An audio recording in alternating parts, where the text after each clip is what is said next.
Assalamualaikum warahmatullahi wabarakatuh. Perkenalkan, nama saya Rizko Istiqomatul Roja Bamasta dengan NIM 123100094. Saya dari kelas 2C, Prodi Pendidikan Guru Madrasah Ibtidaiyah. Di sini saya akan menjelaskan tentang konsep manusia dalam kehidupan sehari-hari. Konsep manusia itu memegang peranan penting dalam kehidupan kita sehari-hari karena melalui pemahaman tentang diri kita sendiri. Kita juga dapat mengelola hubungan sosial dengan lebih baik dan membuat keputusan yang lebih bijaksana serta dapat meningkatkan kualitas hidup secara keseluruhan. Adapun beberapa cara, yaitu yang pertama, pemahaman yang mendalam tentang diri kita sendiri yang dapat membantu kita dalam berinteraksi dengan orang lain. Ketika kita mengenali nilai-nilai, keinginan, dan kebutuhan pribadi, kita menjadi lebih baik dan membangun hubungan yang sehat, serta membangun komunikasi yang efektif dengan orang lain. Hal ini sangat penting dalam konteks profesional maupun personal. Dan yang kedua, yaitu konsep manusia itu juga membantu kita dalam membuat keputusan yang lebih baik. Dan dengan memahami kelebihan inilah dan memahami potensi diri sendiri, kita juga dapat mengambil keputusan yang lebih tepat dan sesuai dengan tujuan hidup kita sendiri. Contohnya yaitu dalam berkarir. Pemahaman akan kekuatan dan minat kita dapat membimbing kita dalam memilih jalur karir yang benar. Dan yang terakhir yaitu memiliki pengertian yang mendalam tentang diri sendiri dan juga dapat meningkatkan kualitas hidup secara keseluruhan. Dan dengan mengeksplorasi nilai-nilai, tujuan hidup, dan bagaimana kita ingin memberikan dampak positif pada dunia, kita dapat hidup dengan lebih baik, bermakna, dan memotivasi diri untuk mencapai potensi yang penuh arti. Dan pada intinya, konsep manusia ini tidak hanya tentang introspeksi diri, tetapi juga tentang bagaimana sih pengetahuan tentang diri kita sendiri mempengaruhi cara kita berinteraksi dengan dunia di sekitar kita. Maka itulah sebabnya mengapa sih penting untuk terus mengembangkan dan memperdalam pemahaman tentang siapa kita sebagai individu. Selanjutnya terdapat konsep ilmu dalam kehidupan sehari-hari. Maka penting bagi kita untuk memahami dunia di sekitar kita secara lebih mendalam, karena ilmu itu dapat membantu kita menjawab dari pertanyaan-pertanyaan seperti mengapa sih sesuatu itu dapat terjadi dan bagaimana itu bisa terjadi, serta apa sih dampak dari persoalan-persoalan yang dapat kita rasakan. Maka dengan memiliki pengetahuan yang baik, kita itu bisa membuat suatu keputusan yang lebih bijak dan mengatasi masalah dengan lebih baik. Jadi ilmu itu seperti cahaya yang menerangi jalan dalam menghadapi kehidupan sehari-hari. Serta dalam konteks sosial dan budaya, ilmu itu juga dapat memainkan peran penting dalam membuka wawasan kita terhadap berbagai perspektif dan tradisi.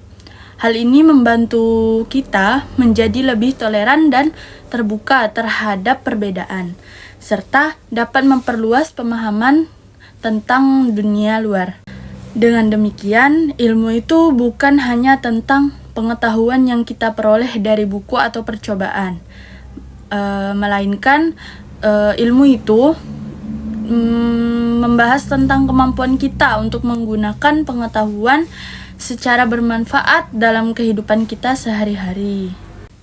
Ilmu juga memberi kita alat untuk terus belajar, berkembang, dan membuat dunia ini menjadi tempat yang lebih baik dari kita semua. Kemudian saya akan menjelaskan bagaimana strategi untuk mendapat ilmu pengetahuan. Terdapat beberapa strategi untuk mendapatkan ilmu pengetahuan dalam kehidupan kita sehari-hari, yakni dengan membaca secara teratur, yaitu membaca buku, artikel, atau sumber informasi yang menarik bagi kita. Dan ini bisa dilakukan sebelum memulai aktivitas atau di malam hari sebelum kita tidur. Selanjutnya yaitu bisa mengikuti berita atau publikasi tentang terupdate-nya informasi terbaru dari sumber berita yang terpercaya. Dan pilihlah topik yang menarik bagi kita dan harus mempelajari implikasi dan perkembangannya. Selanjutnya yaitu berpartisipasi dalam diskusi atau forum, yaitu dengan bergabung kelompok diskusi baik secara online maupun offline yang membahas topik yang kita minati. Dengan berbagai pendapat dan pemikiran dengan orang lain dapat memperluas sudut pandang kita sendiri.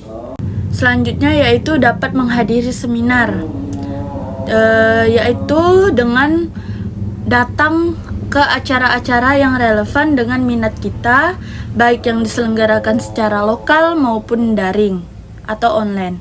Dan ini adalah kesempatan bagus untuk belajar dari para ahli dan bertukar ide dengan orang lain. Selanjutnya yaitu mendengarkan podcast atau menonton video edukatif. Podcast dan saluran YouTube juga menyediakan akses mudah ke informasi dalam format audio atau visual. Dan kita harus memilih konten yang baik, yang sesuai dengan minat dan kebutuhan belajar kita sendiri. Yang selanjutnya yaitu mempertahankan rasa ingin tahu. Jadi kita harus tetap penasaran dan selalu bertanya tentang hal-hal baru yang kita temui sehari-hari dan yang tidak kita ketahui sehari-hari. Selanjutnya yaitu berinteraksi dengan orang yang berpengetahuan luas.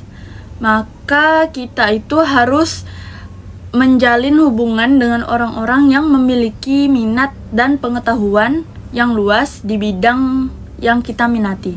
Maka mereka itu bisa menjadi sumber inspirasi dan pengetahuan yang bertambah bagi kita sendiri.